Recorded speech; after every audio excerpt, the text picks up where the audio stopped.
Izaho sy anao, isika rehetra, miombona ndraikitra hisitrahan'ny vehivavy ny zony. Io no loha hevitra amin'ny fankalazana ny andro iraisam-pirenena ho an'ny vehivavy, izay ho toto-saina manomboka amin'ny voalohany ka hatramin'ny fahavalo ny volana Martsa.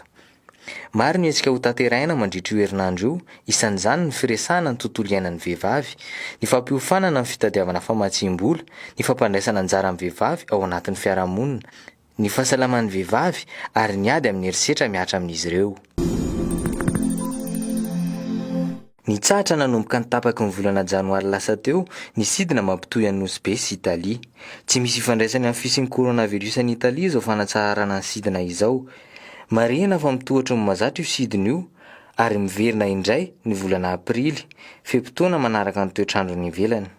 Ny fiverenan'ny sidina mampitohy an'ny nosy be sy Italia ihany koa dia mifanandrify amin'ny fisian'ny hetsika kolontsaina any an-toerana izay tena mahasarika mpizahatany vahiny. Tsy andro tonga any amin'ny 4 metatra ny havon-drano vao hisy ny fandraisana andraikitra ho ny tale général ny Bureau national de la gestion des risques et des catastrophes colonel Elac Olivier Andriakaja. Raha ny nambarany dia efa miara-miasa akaiky amin'ny APIPA sy ny sampana mpamantatra ny toetr'andro ny BNGRC.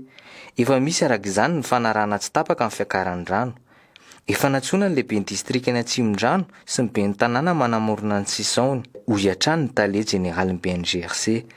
Hatreto dia tsy mbola misy atahorana ny fiakaran'ny rano, saingy tsy maintsy raisina meloa ny fepetra hiatrehan'izany raha sanatria misy tampoka amin'ny fiakaran'ny rano sy ny fiotsahan'ny tany.